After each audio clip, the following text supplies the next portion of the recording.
এগুলো শেষ নেই, আঙ্গুল ছিদ্র করে পুরো রক্ত পড়তেছে, এইভাবে পুরো জায়েদ আই লাভ ইউ লিখতেছে। এগুলো ক্রেডিনেস আমার কাছে দেখতে কেমন যেন লাগে, অস্থির লাগে। কেউ একটা নাটক বেড়ায় গেছে জায়েদ খানের বিয়ে, আর কোন মানে আর কি এর কয়টা তারকার আছে আপনি বলেন? আমার যে পরিমাণ মিমিক্রি হয় আমার কণ্ঠ দিয়ে কয়জনের হয় আপনি মানে বলেন? আচ্ছা, আপনাকে নিয়ে যে ট্রল করে মানুষজন, আপনার কষ্ট লাগে না, খারাপ লাগে না? আমি খুশি হই। হ্যাঁ, কেন বলেন তো? ওরা আমাকে নিয়ে তো ভাবে, আমাকে ওরা উপজীব্য করে, একটু আলোচনায় আসে, একটু টাকা কামাই করে, আমাকে ওরা এত মিমিক্রি করে, আমাকে নিয়ে তো ট্রল করে।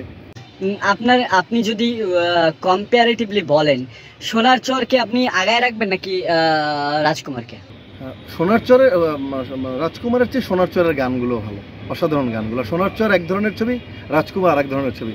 রাজকুমার বিদেশে শুটিং করা, প্রাসাদ, দালান, এই ধরনের ছবি। সোনার চর হচ্ছে গ্রামের লুঙ্গি পড়া মাঝির একটা ক্যারেক্টার, কিন্তু গানগুলো টাচ করার গান হচ্ছে সোনার চর। হয়তো বা শাকিব খানের ছবির ভিউ বেশি হবে, বাট কানে বেজে থাকবে জায়েদ খানের সোনার চরের গান। আর ট্রেলার ওইটা এক ধরনের ট্রেলার, এটা এক ধরনের ট্রেলার। সেন্টিমেন্টাল অ্যাকশন ছবি, এটা আপনি ধরে নেবেন একদম গ্রামের একটা কি বলবো, একটা গ্রামীণ পটভূমির ছবি। দুই ধরনের। আসলে আমি কোনোটাকে ডিফার করবো না, কারণ আমি তো আমার সন্তান আমার কাছে সবচেয়ে প্রিয়, ওটা বলবোই।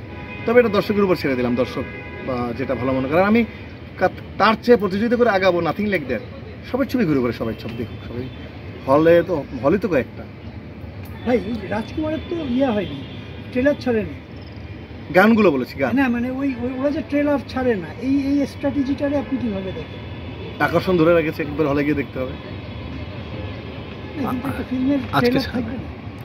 আচ্ছা, আপনার নতুন আরেকটা সিনেমার আপনি একটা পুরো ঝলক দিলেন যে কাঁপায় দিচ্ছেন নেচে, হ্যাঁ, এবং যেটুকু বুঝলাম যে এটা একটা বড় প্রোডাকশন হাউসের একটা সিনেমা। তাহলে জায়েদ খান কি এবার মানে প্যান ইন্ডিয়ান কোনো সিনেমা কিংবা হচ্ছে বড় কোনো ক্যানভাসে আসতেছে কিনা, একটু বিস্তারিত যতটুকু বলা সম্ভব? বলা যাবে না, কারণ কি আপনি কি চান আমার ছবিটা বন্ধ হয়ে যায়? আমি এইটুকুই শুধু বললাম, গানটা আপনারা দেখেছেন 2 মিনিটের, এটা প্রমোশনাল গান।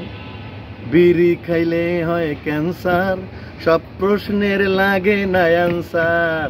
বিড়ি খাইলে হয় ক্যান্সার, সব প্রশ্নের লাগে না অ্যান্সার। মুদ্রা মুখস্থ। তো অতএব এটা কি বলবো, এটাকে খুব মিস্টিরিয়াসই থাকুক।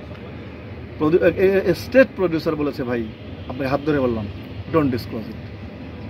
তাইলে আসলে প্রজেক্টটা করতে পারবো না। আমি জীবনে যা প্রজেক্ট আগে ওপেন করেছি ষড়যন্ত্রে ভরে গিয়েছে। আমি বললাম না, জায়েদ খান কিছু করতে গেলে কেউ করতে দেবো না, আমাদের গায়ে লাগে। অন্য সবাই করবে, জায়েদ খান করতে পারবে।